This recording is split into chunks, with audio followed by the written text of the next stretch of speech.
అందరికీ మరణాత. వాక్యం చదువుకుందామా.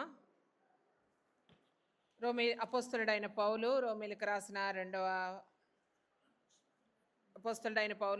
రాసిన పత్రిక 2వ అధ్యాయము 7వ వచనమును చదువుకొని ప్రార్థన చేసుకుందాం. సత్క్రియను ఓపికగా చేయించు, మహిమను ఘనతను అక్షయతను వెదుకు వారికి నిత్య జీవమును ఇచ్చును. ప్రార్థన. మహాపరిశుద్ధుడు గండువైన దేవ, యొక్క సమయమందు నాయన మేము వాక్యమును ధ్యానం చేసుకొని చుండగా నాయన గత 2 వారముల నుండి ఈ యొక్క వాక్యమును అనగా నిత్య జీవము అనే వాక్యమును ధ్యానం చేసుకుంటూ ఉన్నాం తండ్రి. ఎంతో శ్రేష్టమైన నిత్య జీవము నాయన మేము అందుకొనుటకు కొరకు మీరు ఇస్తాను అని చెప్పి ఉన్న స్థితి, అవి ఏవి వెతికితే ఇస్తారో కూడా మీరు నీ యొక్క దైవ గ్రంథములో తేట తెల్లముగా తెలియచెప్పి ఉన్నారు. వాటిని మేము ధ్యానం చేసుకొని హృదయంలో భద్రపరుచుకొనుచు ఉన్నాం. ఈ సమయం అందు కూడా ప్రవ్వా, ఈ దినమందు నిత్య జీవమును గురించిన వాక్యములను మేము తలపోసుకొనుచుండగా నా మాటలు, నా తలంపులు, నా యోచనలు కాదు ప్రవ్వా, నన్ను మరుగుపరచండి. ఎవరి హృదయమునకు ఎట్టి వాక్యాహారం అవసరతగా ఉన్నదో అట్టి వాక్యాహారాన్ని సహాయం చేయమని, మీరే వచ్చి బోధించమని మా మంచి పరమ బోధకుడైన యేసుక్రీస్తు ప్రభు వారి పేరిట అడిగి వేడుకొంచున్న మా పరమ తండ్రి, ఆమేన్. గత 2 వారముల నుండి మనము తలపోసుకుంటూ ఉన్నాము నిత్య జీవమును గురించి. నిత్య జీవము వెతికే వారికి మాత్రమే దొరుకుతుంది. ఏమి వెతికే వారికి? దేవుని యొక్క మహిమను, ఘనతను, అక్షయతను వెదుకు వారికి నిత్య జీవము కలుగుతుందని మనం ఒక వారములో చెప్పుకొని ఉన్నాం. అసలు నిత్య జీవము ఎలా పొందాలి, అసలు నిత్య జీవం పొందాలంటే మనం ఏం చేయాలి అనేది గత వారంలో చెప్పుకున్నాం. నిత్య జీవమును పొందాలంటే పాపాన్ని గుర్తించగలగాలి. ఆ పాపమును మనము వదిలించుకోగలగాలి, అంటే విసర్జించగలగాలి. అలా విసర్జించగలగాలి అంటే యేసుక్రీస్తు ప్రభువారిని మాత్రమే మనము ధరించుకున్నప్పుడు మాత్రమే మనకు పాపము నుండి విముక్తి కలుగుతూ ఉంటుంది. అందుకని యోహాను సువార్త 3వ అధ్యాయం 16వ వచనంలో రాయబడినట్లుగా మనము నిత్య జీవమును పొందాలంటే యేసుక్రీస్తు ప్రభువారి దగ్గర మాత్రమే ఆ యొక్క నిత్య జీవం అనేది దొరుకుతుందని మనము గత వారములో చెప్పుకున్నాం. అయితే అనేక మంది భక్తులైన వారు అనేక మంది ఈ యొక్క పరిశుద్ధ గ్రంథములో నిత్య జీవమును పొంది ఉన్నారు. వారు మనకు పితరులై ఉన్నప్పుడు వారిని అనుసరించి నడిచే మనము కూడా ఏమవుతాము? వారి యొక్క వారసులుగా ఉన్న మనము కూడా నిత్య జీవమును అందుకోగలగాలి. అలా అందుకోవాలంటే ముఖ్యంగా ఒక మాటను తలపోసుకుంటూ ఉంటాం. గత వారం చెప్పుకున్నాం, హానోకు గారి గురించి చెప్పుకున్నాం. హానోకు గారు ఎలా ఉన్నారు? ఆయన ఈ లోకములోనే ఉండి పిల్లలను కనుచు, అంటే ఈ లోకములో కుటుంబ బాధ్యతలు అనే వాటిని ఆయన అనుసరిస్తూ ఉండి కూడా దేవునితో కూడా కలిసి నడిచి ఉన్నారు అని మనము తలపోసుకున్నాం, చదువుకొని ఉన్నాం. ఆదికాండ గ్రంథంలో చదువుకొని ఉన్నాం. 5వ అధ్యాయము 21వ వచనం నుండి 24వ వచనం వరకు ఈ యొక్క మాటలు వ్రాయబడి ఉన్నవి. అంటే హానోకు గారు 365 సంవత్సరములు అతని యొక్క జీవితకాలం. ఆయన యొక్క జీవిత కాలములో ఆయన 65 సంవత్సరాల వయసులో మెతూషియేలును కనిన తరువాత, మెతూషియేలు పుట్టిన దగ్గర నుంచి ఏం చేశారంట? హానోకు గారు దేవునితో కలిసి నడిచారంట. 300 సంవత్సరాలు కలిసి నడిచిన అనంతరము ఆయన లేకుండా, అనగా దేవునితో పాటు నడుచుకుంటూ వెళ్ళిపోయారు. ఈ విషయాన్ని మనం చాలా జాగ్రత్తగా, ఇప్పటి వరకు నేను ఎలా చెప్పాను అంటే, నిత్య జీవాన్ని ఖచ్చితంగా మనం వెతికితే దొరుకుతుందని. ఆ నిత్య జీవాన్ని అందుకోవాలంటే కనుక మనం ఖచ్చితంగా ఏం చెయ్యాలి? పాపాన్ని గుర్తించాలి, పాపాన్ని విడిచిపెట్టాలి. పాపాన్ని విడిచిపెట్టి మనము దాన్ని చెయ్యకుండా తప్పుకోగలగాలి. పాపాన్ని గుర్తించి తప్పుకుంటేనే అప్పుడు మనకు నిత్య జీవం అనేది వెతికితే దొరుకుతూ ఉంటుంది. అయితే ఆ నిత్య జీవాన్ని గురించి దేవుడు ఎన్ని వచనాలలో ఎక్కడెక్కడ చెప్పారనేది ఈరోజు తలపోసుకుందాం. ఇక్కడ మనం ఒక హానోకు గారి గురించే చదువుకుంటూ ఉంటాం. మరి ఏలియా గారు కూడా శరీరంతోనే ఆరోహణమై వెళ్ళారు కదా. రెండో రాజుల గ్రంథం 2వ అధ్యాయం 14వ వచనం, అంటే 1 నుండి 14 వచనంలో వరకు కూడా ఈ మాటలు వ్రాయబడి ఉంటాయి. ఏమని? ఈ యొక్క ఏలియా గారు అగ్ని రథములు వచ్చి, ఒకసారి చదవండి అది. 2వ రాజుల గ్రంథము 2వ అధ్యాయము 11వ వచనం. వారు ఇంకా వెళ్ళుచు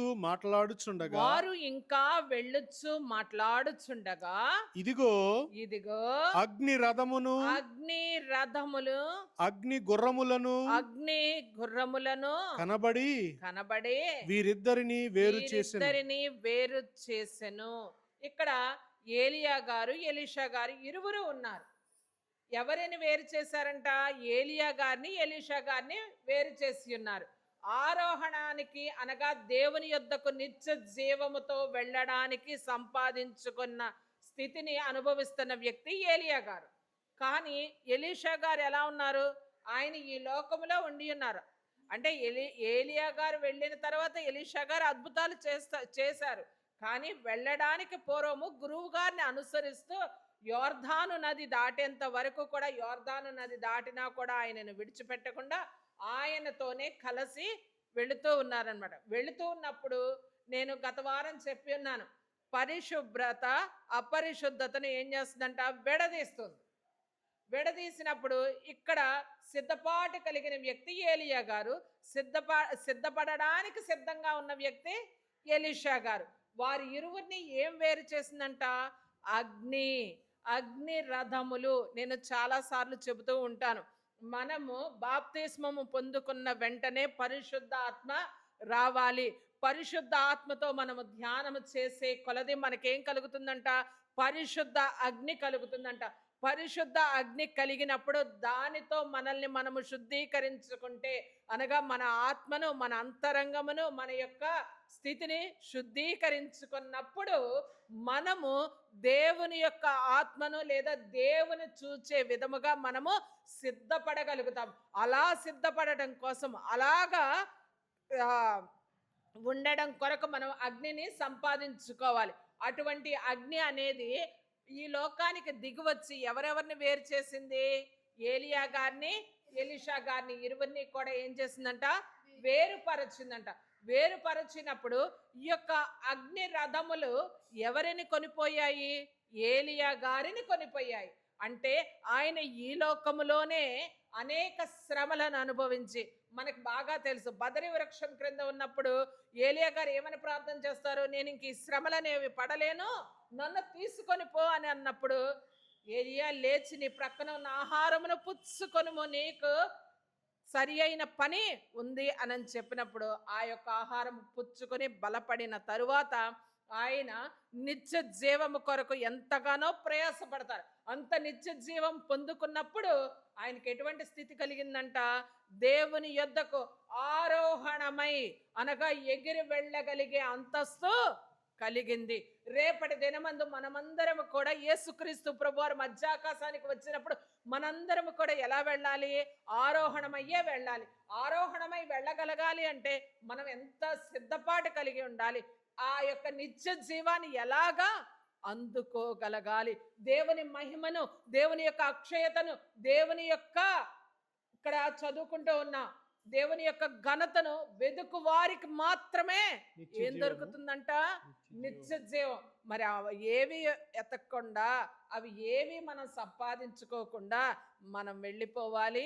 దేవుని కుడి పార్శ్వమున కూర్చున్న యేసుక్రీస్తు ప్రభు వారి ప్రక్కన మనము కూర్చుండిపోవాలి అని మనము తలపోసుకుంటూ ఉంటాం. కానీ ప్రసంగి గారు ఒక మాట చెప్పారమ్మా, ఒకసారి చదువుకుందాం. ప్రసంగి గ్రంథము 12వ అధ్యాయము 7వ వచనాన్ని ఒక పర్యాయము పఠించుకుందాం. మన్నైనది వెనుకటి వలనే మరలా భూమికి చేరును. ఆత్మ దాన్ని దయచేసిన దేవుని యొద్దకు మరలా పోవును. అంటే ఇక్కడ ప్రసంగ గారు అనగా సొలొమోను గారు ఎటువంటి స్థితిలో చెప్పి ఉన్నారో చూడండి. ఆయన ఒకటే మాట చెప్తారు, ఆకాశము కింద ఉన్నదంతయు కూడా ఏంటంట? వ్యర్థము, వ్యర్థము, వ్యర్థము. అంటే ఏంటి? పనికిరానిది. అందుకు ఆయన చెప్తున్న మాట ఏంటి? మన్నైనది వెనుకటి వలె మళ్ళీ మన్నైపోతుంది, ఆత్మ మాత్రం దాన్ని దయచేసిన దేవుని యొద్దకు చేరుతుంది అని. ఇప్పుడు మనం ఈ లోకంలో ఉన్నంతసేపు దేన్ని ప్రేమిస్తాం? చాలా వరకు అందరం దేన్ని ప్రేమిస్తాం? శరీరాన్నే ప్రేమిస్తాం. అందుకనే అందంగా ఉండడానికి, అందంగా కనపడడానికి ప్రయాసపడతాం. అందుకని ఇన్ని బ్యూటీ పార్లర్లు వచ్చాయి. లేకపోతే ఎందుకు వస్తాయి చెప్పండి అమ్మా? ఒకప్పుడు ఇన్నేమీ ఉండేవి కాదు కదా. కానీ ఈ లోకంలో ప్రతి మనిషి దేని కొరకంట? శరీరం కొరకు ప్రయాసపడతారు. శరీరం కొరకంటే నేను అందం ఒకటే అనుకుంటున్నానేమో అనుకుంటున్నారేమో. మరి పొట్ట కోసం కష్టపడరా? అన్నీ ఉంటాయి. దేనికోసం? నాలుక కోసం కష్టపడతాం, రుచికరమైన పదార్థాలను భుజించడం కొరకు. అవునా కదా? మరి అది కూడా దేనికి సంబంధించింది? శరీరానికి. నేను అలాగని తినొద్దని అంటలేదు, కానీ మనం ఒకదానితో సరిపెట్టుకోము. ఇంకా కావాలన్న ఆశ ఉంటుంది. అది దేని కొరకు? శరీరం కొరకే కదా. కానీ అలాగే ఆత్మకు కూడా అటువంటి ఆహారం అనేది అందించాలి కదా. మనం అటువంటి ఆహారం అనేది అందించాలంటే మనము ముందుగా, అంటే గత వారాల్లో చెప్పుకున్న ప్రభువారి యొక్క శరీర రక్తాలను మనము ఆత్మకు అందించే ఆహారం. ప్రభువారి యొక్క శరీర రక్తములు అనేవి మనము ఆత్మకు అందించే ఆహారం. మరి అవి ఆత్మకు అందించకపోతే, అయ్యగారు రాసిన కీర్తనలో ఉంటదన్నమాట, మనము ప్రభువారి యొక్క భోజనము అనగా ప్రభువారి యొక్క శరీర రక్తములను పుచ్చుకోకపోతే ఆత్మకు బలం ఎలాగూ లభిస్తుంది అన్న మాటను మనము తలపోసుకుంటూ ఉంటాం, పాడుకొనుచూ ఉంటాం. అయితే మన యొక్క ఆత్మ బలముగా ఉండాలంటే మన ఆత్మకు కూడా ప్రభువారి యొక్క శరీరము రక్తము అనే దానిని ఆహారముగా పెట్టాలి. మరి ప్రభువారు ఏమన్నా ఇక్కడ లేరు కదండి, ప్రభువారి యొక్క శరీర రక్తంను ఎలా తీసుకొని తింటామంటే మనము చెప్పుకున్న ఆ విషయాన్ని కూడా మనము తలపోసుకుంటూనే ఉన్నాం. ఏమని? ప్రభువారి యొక్క శరీరము రొట్టెని, ప్రభువారి యొక్క రక్తము ద్రాక్షారసము అన్నట్లు మనము తలపోసుకుంటూ ఉంటాం. కానీ నిజముగా ఇక్కడ నేను ఈ లోకానికి వచ్చినది, ఈ లోకంలో ఉన్న ప్రయాస అంతటినీ కూడా నేను ఎంతో కష్టపడి దేని కొరకు ప్రయాసపడాలి? నిత్య జీవము కొరకు ప్రయాసపడాలని దేవుని యొద్ద మోకరించి ప్రార్థన చేసినప్పుడు మనము తీసుకునే ఆ రొట్టె ద్రాక్షారసము ప్రభువారి యొక్క శరీర రక్తములుగా మారతాయి. ఈ యొక్క స్థితిని చాలా మంది భక్తులు అనుభవించారు. సాధు సుందర్ సింగ్ గారు కానీ, భక్త సింగ్ గారు కానీ, వీళ్ళందరూ కూడా ప్రభువారి యొక్క శరీర రక్తముల గురించి ఏం చెప్తారు? ఆయన యొక్క శరీరమును, ఆయన యొక్క రక్తము రొట్టె ద్రాక్షారసము కాదు. నీ యొక్క స్థితి మారినప్పుడు, నీ యొక్క అంతరంగము దేవునితో మిళితమయ్యే విధముగా నీ అంతరంగము పరిశుద్ధపరుచుకున్నప్పుడు అవి నిజముగా ప్రభువారి యొక్క శరీర రక్తములుగా మారిపోతాయి అని చెప్పారు. అలా మారిపోయినప్పుడు మన ఆత్మకు బలము కలుగుతుంది. మన ఆత్మకు బలము కలిగినప్పుడు మనం ఏం చేస్తామంట? ఆరోహణమై ఎగరడానికి కావలసిన శక్తిని మనము అందుకోగలుగుతాం. అలాగా అందుకున్నప్పుడు మనకు నిత్య జీవము అనే స్థితి కలుగుతుంది. బలంగా ఉన్న మనిషికే కదమ్మా ఏదైనా చేయడానికి. అటువంటి బలము కొరకు మనము ప్రయాసపడాలి. శరీరంలో బలం లేకపోతే ఏమన్నా పని చేయగలమా? అలాగే ఆత్మలో బలము లేనప్పుడు కూడా మనం ఏ పని చేయలేం. ఆత్మలో బలము కావాలంటే ముందుగా దేవుని వాక్యాన్ని చదవడం రావాలి. దేవుని వాక్యాన్ని చదవడం ఎంత ముఖ్యమో దానిని అర్థం చేసుకోవడం రావాలి. దానిలో అర్థాన్ని అర్థం చేసుకున్నప్పుడు దానిలో ఉన్న రహస్యాన్ని విడదీసి నేర్చుకోవడం రాగలగాలి. అలా వచ్చినప్పుడు దానిలో దేవుడు మనకు చెప్పిన విషయాలను మనము అర్థము చేసుకొని మనకు కావలసిన ప్రశ్నకు దొరకగలిగే సమాధానాన్ని అందుకోవడానికి మనము దైవ గ్రంథంలో ఏం చేయాలంట? వెతకగలగాలి. వెతకడం అంటే చిన్న విషయం అని అనుకుంటున్నారేమో. యేసుక్రీస్తు ప్రభువారు మత్తయి సువార్తలో చెప్పేశారు, అడగండి ఇచ్చేస్తాను, వెతకండి దొరికేస్తుంది అని అనుకుంటున్నారు. దేవుడిని అడగాలి అంటే మన యొక్క నోరు ఎంత పరిశుద్ధముగా ఉండాలి, మన పెదవులు ఎంత శుద్ధిగా ఉండాలి, మన యొక్క పలువరస ఎంత బాగుండాలి. పలువరస అంటే ఈ పళ్ళు అనుకుంటారేమో కాదు, మన యొక్క మాటల స్థితి. లోకములో మాట్లాడేటప్పుడు అనేకులతో మాట్లాడుతూ ఉంటాం. అలా మాట్లాడేటప్పుడు మనం ఎలా మాట్లాడతామో తెలుసా? ఎంతో అద్భుతంగా, ఏంటంటే ఇలా తీసి ఇలా పెట్టేసినట్టు మాట్లాడతాం. కానీ అంతరంగం అంతా ఎలా ఉంటుందో తెలుసా? కుళ్ళిపోయిన మేడి పండులాగా ఉంటుందన్నమాట. అలా ఉంటే మనము దేవుని యొద్దకు వెళ్ళి ఇదిగో నా ఆత్మ ఇలా కుళ్ళిపోయిందని చూపిస్తామా? ఒక్కసారి కీర్తనల గ్రంథం 104 అధ్యాయం 29లో ఒక చిన్న క్రింద భాగంలో ఒక మాట ఉంటుంది, చూడండి అమ్మా. నీవు ముఖము మరుగు చేసుకొనగా ముఖము మరుగు చేసుకొనగా అవి కలతపడును, నీవు వాటి ఊపిరి తీసివేయినప్పుడు వాటి ఊపిరి తీయునప్పుడు అవి ప్రాణములు విడిచి మంటిపాలగును. ఒక విషయం చెప్తాను, జాగ్రత్తగా ఆలకించండమ్మా. ఎందుకంటే ఈ నిత్య జీవము అనే దాన్ని మనం అందరం మర్చిపోతున్న విషయం. యేసుక్రీస్తు ప్రభువారి దగ్గరికి వస్తాం, మన కష్టాలు తీరిపోతాయి. యేసుక్రీస్తు ప్రభువారి దగ్గరికి వస్తాం, మన శ్రమలు పోతాయి. యేసుక్రీస్తు ప్రభువారి దగ్గరికి వస్తాం, మన యొక్క అక్కరలు ఇక్కట్లు అన్నీ కూడా పోతాయి అనేది పక్కకు పెట్టి అవి తీరుతాయి. గుర్తు పెట్టుకోవాల్సింది, ఈ లోకంలో మనం వచ్చాము అంటే, అనగా ఇర్మియా గ్రంథంలో ఒక మాట ఉంటుంది, మనల్ని ఎవ్వరూ కూడా పుట్టిన తర్వాత ముట్టుకోవడానికి ఇష్టపడరంట, ఒక ప్రక్కకు పడేస్తారంట. అలా పడవేసినప్పుడు చాటలో వేసి మనకు ఉప్పు రాసి తైలం రాసి నువ్వు ఈ లోకంలో బ్రతుకు అని పంపించేదే దేవుడు. చూడండి, ఆ కాలం నుండి ఆ పుట్టినది మొదలుకొని ఇప్పటి వరకు మనం ఆయుష్తో బ్రతుకుతున్నామంటే దేవుడిచ్చిన భిక్ష, దేవుడు మనకిచ్చిన భిక్షే అది. లేకపోతే మనం ఈ లోకంలో అసలు బ్రతకగలమా? ఒక్క సెకనులో ఒక పావు భాగము కూడా మనం ఏం చేయలేమంట. దేవునిని విడిచి దేవునిని కాకుండా మనము బ్రతకలేము. అటువంటి స్థితి. అయితే ఇక్కడ చెబుతున్న మాట ఏంటో తెలుసమ్మా? ఇక్కడ నీవు వాటి ఊపిరి తీయనప్పుడు అవి ప్రాణము విడిచి మంటిపాలగును. ఆ అధ్యాయం మొత్తం చదివితే మొత్తంలో ఏముంటుందంటే, దేవుడు మనకు కావలసినవన్నీ ఇచ్చారా లేదా? గాలి ఇచ్చారు, వెలుగిచ్చారు, దాంతో పంటలు పండుతున్నాయి, అన్నీ వస్తున్నాయి, ధాన్యాలు వస్తున్నాయి, లేకపోతే ఇంకన్నీ ఇస్తున్నాయి. సమస్త భూమి మీద ఉన్న సమస్త జలచరాల మీద అన్నిటి మీద దేవుడు ఆదాము గారికి అధికారం ఇచ్చి ఉన్నారు. ఆయనకి ఇచ్చిన అధికారమును బట్టే ఆయన వారసులమైన మనకు కూడా అధికారము ఉన్నది. అందుకనే మనము ఆదివారం వచ్చిందంటే ఏం చేస్తాం? ఈ లోకంలో చాలా రకాలు చర్చన్న ఖాళీ ఉంటుందేమో, కానీ షాపులు, చికెన్ షాపులు కానీ మటన్ షాపులు కానీ ఖాళీ ఉంటాయమ్మా. ఎందుకని?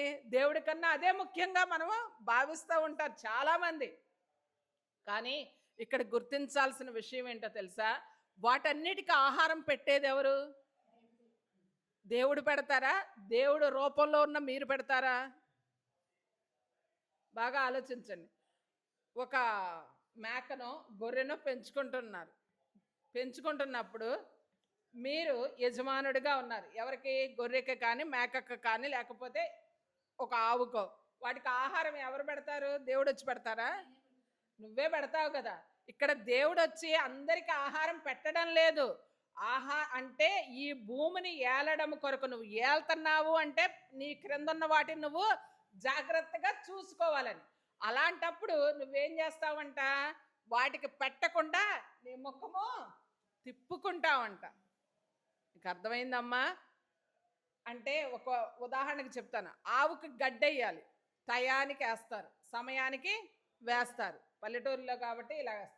అయితే మరి నువ్వు ఏదో సందర్భంలోనో లేకపోతే ఏ ఫోన్లో పడేవో లేకపోతే ఇంకెవరితోనో ముచ్చట్లలోనో లేకపోతే నువ్వు బయటికి వెళ్ళో ఆ గేదెకో లేకపోతే ఆవుకో ఆహారం పెట్టలేదు. అప్పుడు నువ్వేం పక్కకు పెట్టినట్టు? నీ ముఖము.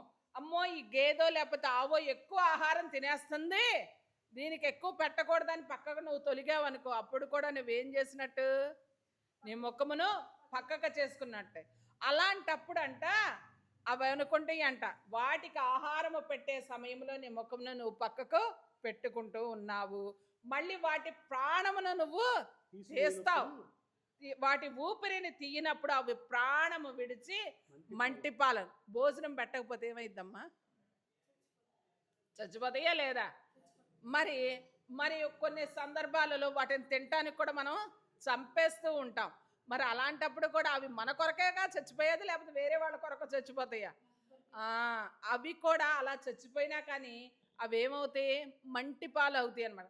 మరి వాటికి నిత్య జీవం అండి అని అంటే వాటికి కాదు నిత్య జీవం కావాల్సింది, మనకు కావాలి నిత్య జీవం.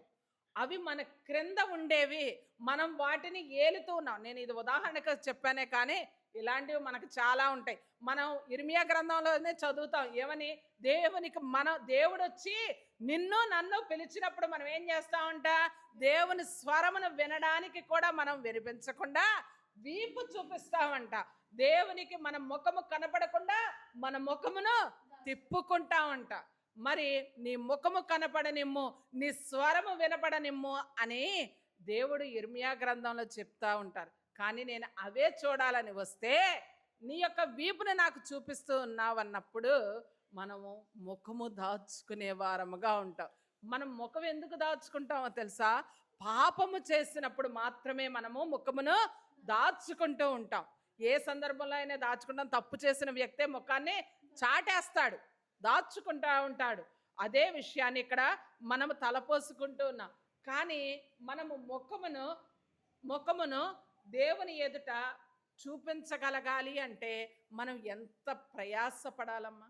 నేను ప్రయాస అని అంటున్నాను. దేవునిలో నిత్య జీవమును సంపాదించుకోవాలంటే ఖచ్చితముగా ప్రయాస పడవలసినదే. వెతకితే దొరుకుతుంది అని అంటే వెతకడానికి నువ్వు యొక్క శరీరం సహకరించాలి కదా. దేవుని వెతకాలంటే రేయి మొదటి జామున దేవుని యొద్దకు వెళ్ళగలిగే విధంగా నీ శరీరం సహకరించాలి కదా.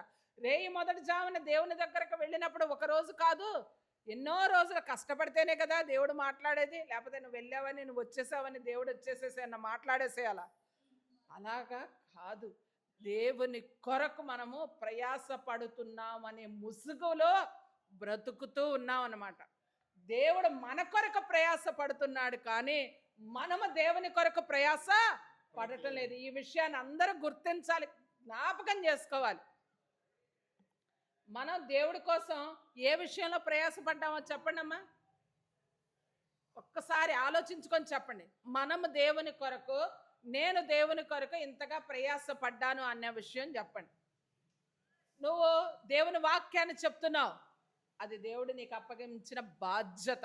దేవుని వాక్య గ్రంథాన్ని చదువుతున్నావు, అది దేవుడు నీకు ఇచ్చిన సమాధానం. దేవుని యొద్ద మోకరించి ప్రార్థన చేస్తున్నావు, అది దేవుడికి అంటే దేవుడి యొద్ద నీ యొక్క స్థితిని యాచించే స్థితి. మరి ఈ మూడే చేస్తున్నావు అనుకోండి, ఈ మూడే కాదు ఇంకా చాలా రకాలు ఉంటాయి. వీటన్నిటి కోసం మరి దేవుడి దగ్గర దేవుని కోసము ప్రయాసపడే స్థితి ఏంటి? అది మనము గమనించాలన్నమాట. అలా గమనించాలి అంటే మనము ప్రయాస పడాలి. దేవుని యొద్ద దేవుడు ఇస్తున్న స్థితిని అందుకోవడానికి మనము ప్రయాసపడాలి. ఒక పర్యాయము మనము యోబు గ్రంథము 7వ అధ్యాయము 9-10 వచనాలను చదువుకుందాం. చూడండి అమ్మా. మేఘము విడిపోయి అదృశ్యమగునట్లు పాతాళమునకు దిగిపోయిన వాడు మరి ఎన్నడును రాడు. అతడు ఇక ఎన్నడును తన ఇంటికి రాడు. అతని స్థలము అతన్ని మరలా ఎరగదు. అర్థమైందమ్మా? అంటే ఇందాక మేఘము అదృశ్యమైపోయింది అని అంటున్నా. అగ్ని రథములు, అగ్ని మేఘము వచ్చి ఎవరిని తీసుకొని వెళ్ళింది? ఏలియా గారిని తీసుకొని వెళ్ళింది. మరి అలా తీసుకొని వెళ్ళిన మనల్ని కూడా యేసుక్రీస్తు ప్రభువారు కూడా దేని మీద వెళ్ళారు? మేఘము మీదే వెళ్ళారు. ఆరోహణమై మేఘము మీదే వెళ్ళారు. మళ్ళీ తిరిగి మనల్ని తీసుకెళ్లాలన్నా షకీనా మేఘం మీద మధ్యాకాశంలోకి వచ్చినప్పుడు నువ్వు ఎగరగలిగితే అని. మరి నువ్వు ఎగరలేని స్థితిలో ఉన్నావు. ఎగరలేని స్థితిలో ఉన్నప్పుడు మేఘం ఎంతసేపు ఉంటుంది? మీకు తెలుసా మేఘం ఎంతసేపు ఉంటుందో? రెప్పపాటు కాలం. రెప్ప ఎంతసేపు వేస్తారు? సెకన్లో 33వ వంతు. సెకన్లో ఎన్నో వంతు? 33వ వంతు. ఆ 33వ వంతులో రెప్పపాటు జరుగుతూ ఉంటుంది. ఆ రెప్పపాటు జరిగే లోపంట మేఘం వస్తుందంట, వెళ్ళిపోద్దంట. సిద్ధపడిన వాళ్ళు మాత్రమే మనము ద్వితీయ మనము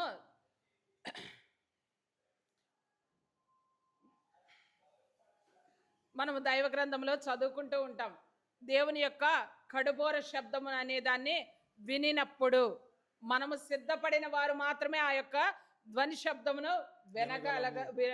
వినగలుగుతారని మనము చదువుకుంటూ ఉంటాం. అయితే అలా వినగలగలేదనుకోండి, అప్పుడేమవుతుంది? మనకు శక్తి, బలము, జీవము లేనట్లు అనమాట. ఈ లోకంలోనే ఉండిపోతాం. విన్నవారేమవుతారు? ఎగిరి షకీనా మేఘం మీదకి ఎక్కి వెళ్ళగలరు అనమాట. అయితే వినలేని వాళ్ళు, ఇక్కడే ఉండిన వాళ్ళు మేఘం అదృశ్యం అయిపోగానే వాళ్ళు ఎక్కడికి చేరతారంట? పాతాళ లోకమునకు చేరతారు. ఆ పాతాళ లోకం చేరిన వాళ్ళు మళ్ళీ తిరిగి ఇంటికి రారు. అతనున్న స్థలానికి మళ్ళీ తిరిగి చేరడు. ఎవరైనా సరే ఇక్కడ మామూలుగా మనం చూసిన మన పితరులు కానీ, మన తాత ఈ తరాలు ఎవరైనా కానీ చచ్చిపోయిన వాళ్ళు ఇంటికి వచ్చారమ్మా? ఎవరైనా వచ్చుంటే కనుక చెప్పండి, నేను చూస్తాను. ఎందుకంటే మనకి చావు ఒకేసారి కలుగుతుంది, మరణము కూడా ఒకేసారి కలుగుతుంది. మరి ఆ రెండిటిని మనకి జననం ఇచ్చినప్పుడు, లేదా మనం ఈ లోకంలోనికి వచ్చినప్పుడు, దేవుడు ఈ లోకంలో బ్రతకమని అన్నప్పుడు ప్రతి క్షణము మనకు కౌంట్ డౌనే. మనం చనిపోయేంత వరకు కూడా నిత్య జీవము కొరకు ప్రయాసే. దాన్ని విడిచి మనం ఏం చేస్తామో తెలుసా? ఈ లోకములో అది సంపాదించుకోవాలి, ఇది సంపాదించుకోవాలి, ఆస్తులు కూడబెట్టాలి, లేకపోతే ఇంకోటి చేయాలి, పదవి అని, ఇంకొకటని, పేరని, ఇవన్నిటి కొరకు ప్రయాసపడతామే. కానీ దేవుని జీవ గ్రంథంలో మన పేరు రాయించుకోవడానికి, దేవుని కుమారుని యొక్క కుడి పార్శ్వమున కూర్చుండే పదవి కోసము, లేదా దేవుని యొక్క పరలోకములో ఉండగలిగే ఐశ్వర్యము కోసము, లేదా సంపద కొరకు మనము ప్రయాసపడము. అటువంటివి ఇచ్చేదే నిత్య జీవము. ఆ విషయాన్ని మనము గమనించము. ఒక్కసారి ప్రసంగి గ్రంథములోనే ఒక మాట చదువుకుందాము. 9వ అధ్యాయం 10వ వచనం ఒకసారి చూడండి అమ్మా. చేయుటకు నీ చేతికి వచ్చిన ఏ పనినైనను నీ శక్తి లోపము లేకుండా చేయుము.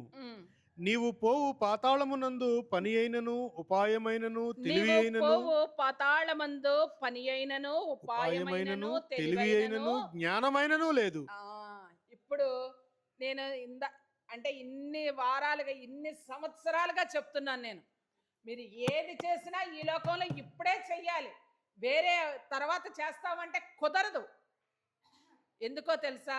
మీరు పని చేశారనుకోండి, బ్రతికున్నంత వరకే, జీవం ఉన్నంత వరకే చేస్తారు కదా. చచ్చిపోయినాక పని చేయడానికి కుదిరిద్దా? అందుకనే నేను నా పిల్లలకి బోళ్ళంత కూడబెట్టి వెళ్తున్నాను. నువ్వు సంపద ఎంత కూడబెడతావో పాపాన్ని కూడా బిడ్డలకి అంతే కూడబెడతావు. ఆ విషయాన్ని గమనించుకోండి. ఎందుకంటే నేను నీ యొక్క ఒడిని నింపాలి అన్నా, నీ యొక్క ఒడిని వృద్ధిపరచాలన్నా, నీ యొక్క ఒడి ఎలా ఉండాలంటే పరిశుద్ధముగా ఉండాలి. ఆ ఒడే మన యొక్క బిడ్డలు. ఇక్కడ చెప్తున్న మాట ఏంటంటే, నువ్వు ఉన్నప్పుడే నువ్వేం చేయాలి? పని చెయ్యాలి. పని అంటే మళ్ళీ చెప్తున్నా, లోకరీతిగా చేసే పని కాదు, దేవుని యొద్ద పని చేయగలగాలి. అది చాలా రకాలు ఉంటాయి. దేవుని కొరకు పనిచేసే పనులు చాలా ఉంటాయి. వాక్యాన్ని చదవడం ఒక పనేనా? పనిగా పెట్టుకోండి. పని ఎలా చేస్తారు? జీతం వస్తుందని చేస్తారు.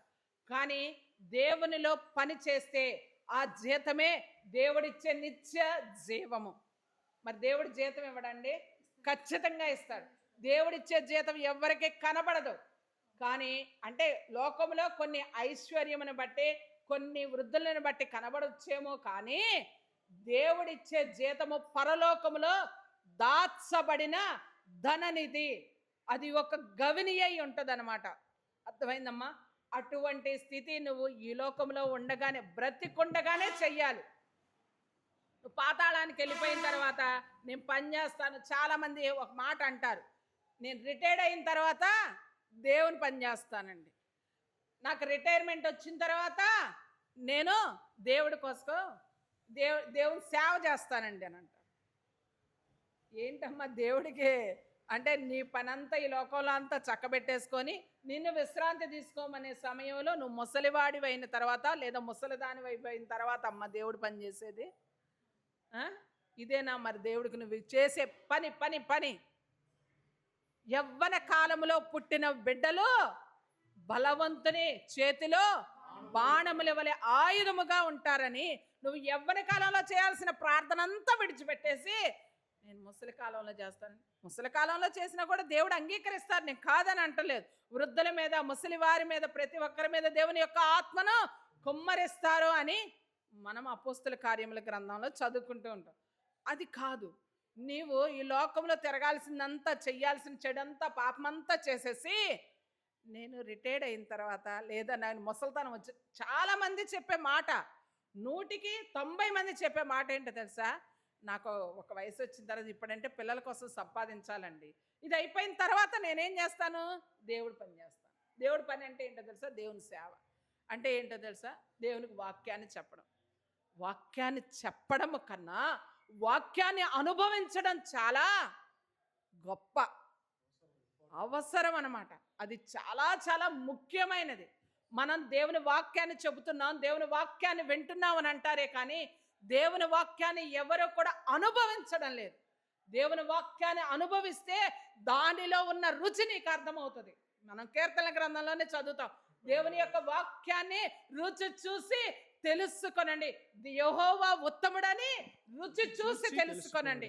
అలా రుచి చూడగలగాలంటే నీవు వాక్యాన్ని అనుభవించగలగాలి. వాక్యాన్ని అనుభవించాలంటే నేను ఇదిగో ఇప్పుడు ఈ వాక్యమే చెప్తున్నా, నిత్య జీవము, నిత్య జీవము, నిత్య జీవము, వీటిని వెతకాలి వెతకాలి అని అంటున్నావు. వెతకాలి అంటే ఎలా వెతుకుతావు? దేవుని మహిమను, ఘనతను, అక్షయతను వీటిని నువ్వు సంపాదించుకుంటే మహిమ అనేది వెతకడానికి నీకు ఒక మార్గము ఏర్పడుతుంది. అలా వెతికినప్పుడు మాత్రమే నీకేం దొరుకుతుందంట? నిత్య జీవం. మరి దాన్ని అనుభవిస్తున్నావా మనం?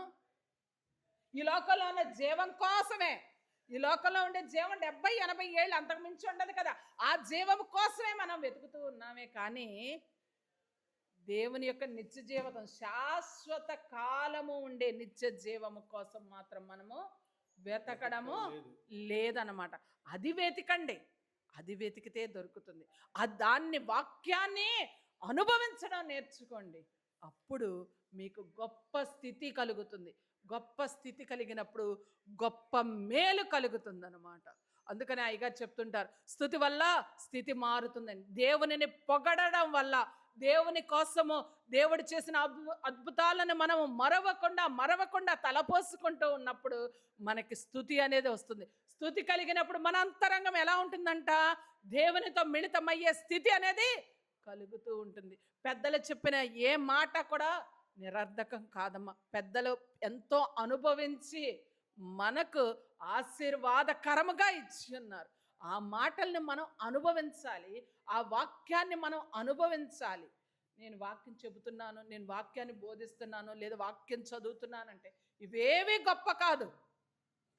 దానిని అనుభవించినప్పుడు మాత్రమే, అనుసరించినప్పుడు మాత్రమే అది ఎంతో శ్రేష్టముగా ఉంటుందన్నమాట.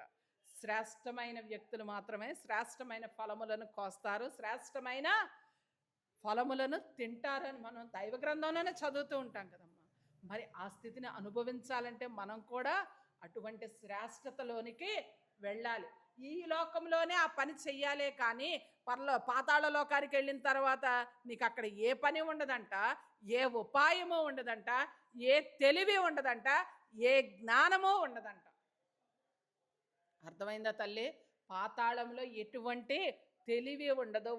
ఉపాయం అంటే ఏంటి? ఒకవేళ కష్టం కలుగుతుంటే దాన్ని తప్పించుకోవడమే ఉపాయం.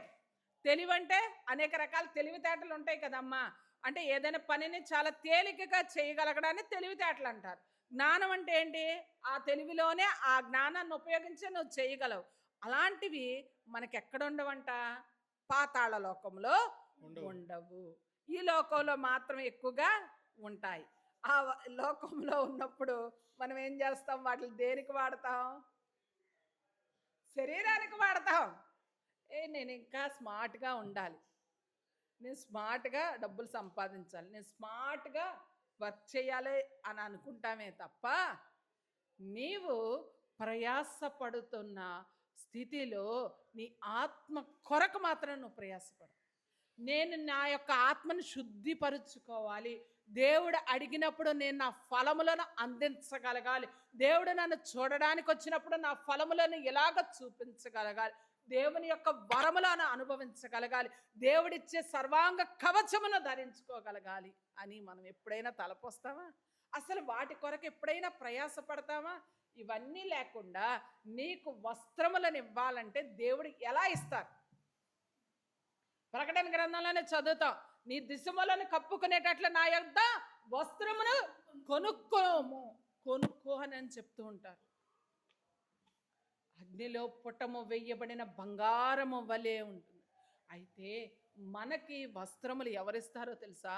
పరిశుద్ధుల యొక్క నీతి క్రియలే వధువు సంపాదించుకునే వస్త్రములు. వస్త్రములు 18 రకాలు ఉంటాయి. అవి ప్రశస్త వస్త్రములు 18 రకాలు ఉంటాయి.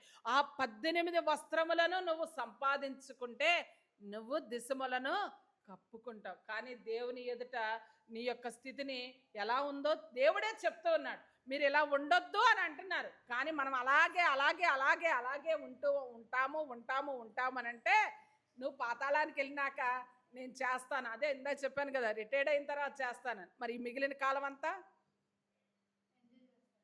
నిన్ను గవర్నమెంట్లో ఉంచకూడదనే కదా ఫలానా సమయానికి రిటైర్మెంట్ ఇస్తున్నారు. అంటే నువ్వే పని చేయలేకపోతున్నావనే కదా ఇస్తుంది. అప్పుడు అంత ఏ పని చేయలేనప్పుడు అలాంటి వాళ్ళమ్మ దేవుడికి కావాల్సింది. యవనస్తులు ఎవరైనా దేవుని కొరకు రాగలరా? దేవుని కొరకు పని చేయమంటే మేము సినిమాకి వెళ్ళాలి, లేదా ఇంకో దానికి వెళ్ళాలి. లోకంలో జరుగుతుంది ఇదే. దేవుడి గురించి అనేది ఏదో ఒక వయసు వచ్చిన తర్వాత పిల్లలకు చాలామంది ఇంకో అనే మాట ఏంటో తెలుసా? మా పిల్లలకు పెళ్ళిళ్ళు కావాలండి, అందుకని మేము దేవుడిని నమ్ముకున్నా కానీ బాప్తిస్మ అనేది పుచ్చుకోవటం లేదు. నేను బాప్తిస్మ పుచ్చుకుంటానండి, వివాహం కొరకు మాత్రమే పుచ్చుకుంటాను. వివాహం అయిపోయిన తర్వాత మళ్ళీ నేను దేవుళ్ళలోకి రాను, నేను లోకంలో తిరుగుతాను. కానీ నా పెళ్లి కోసం మాత్రం దేవుడి పేరు కావాలి. బాప్తిస్మము అనగా మనం పరలోకానికి వెళ్ళడానికి ఒక ఎంట్రన్స్ అనమాట. ఆ ఎంట్రన్స్లో నువ్వు వెళ్ళాలంటే ఆ ఎంట్రన్స్ నువ్వు కొనుక్కుంటున్నావు పెళ్లి కోసం, నువ్వు చేసే పని కోసం, లేకపోతే దేవుణ్ణి వాయిదా వేస్తూ ఉంటారు. వాయిదా వేస్తున్నాం ఎప్పటి వరకు? మన రిటైర్మెంట్ వరకు వాయిదా వేస్తున్నాం. అలా వేయడం అనమ్మా దేవుడి కోసం మనం పనిచేయడం అంటే. అందుకనే చెప్తున్నా, ఇది కూడా ప్రసంగి గారే చెప్పారు. నువ్వు ఉంటే ఈ లోకంలో ఉన్నప్పుడు చిన్నప్పటి నుండి సామెతల గ్రంథంలో చెప్తారు, నీ బాలుడు నడవలసిన త్రోవ వానికి నేర్పు, పెద్దవాడైన తర్వాత దాన్ని తొలగిపోడని. ఏ తల్లి కానీ ఏ తండ్రి కానీ చెప్తున్నాడమ్మా, బాలుడు నడవలసిన త్రోవ. మోకరించి ప్రార్థన చేయాలి దేవుడి దగ్గర. ఇలా మోకరించినప్పుడే నీకు జ్ఞానం వస్తుంది, చదువు వస్తుంది, నీకు బుద్ధి తెలివి అన్నీ వస్తాయి అని ఎవరు నేర్పిస్తున్నారు? నేర్పించట్లేదు. ఎందుకంటే తల్లిదండ్రులకే రావట్లేదు, లేవు.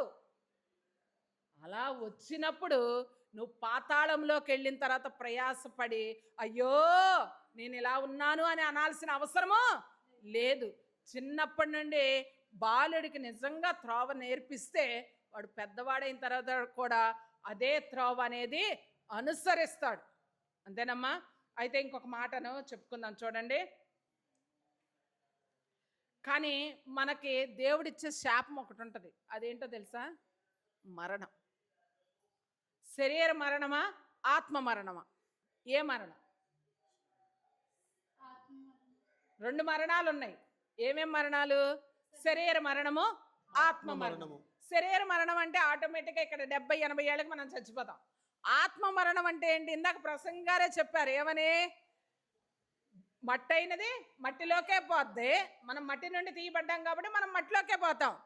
కానీ ఆత్మ దాన్ని దయచేసి దేవుని యొద్దకు వెళుతుంది. వెళ్ళిన తర్వాత ఉదాహరణకు చెప్తున్నాను చూడండి, దేవుడి యొద్దకు వెళ్ళింది, నా ఆత్మ దేవుని యొద్దకు వెళ్ళింది. నేను ఈ లోకములో బ్రతకవలసిన బ్రతకంతా బ్రతికేశాను. బ్రతికిన అన్ని రోజులు కూడా నేను దేవుణ్ణి స్తుతించలేదు, స్మరించలేదు, దేవుని వాక్యాన్ని చదవలేదు, అనుభవించలేదు, దాన్ని ధ్యానం చేయలేదు, నడవలేదు, ఏమి చేయకుండా అయ్యా అయ్యా నేను మాత్రం నిన్ను నమ్ముకున్నాను, నేను మాత్రం బాప్తిస్మము తీసుకున్నాను, నేను నీ ప్రక్కన కూర్చుంటాను అని అన్నాను. ఎవరు? నేనే.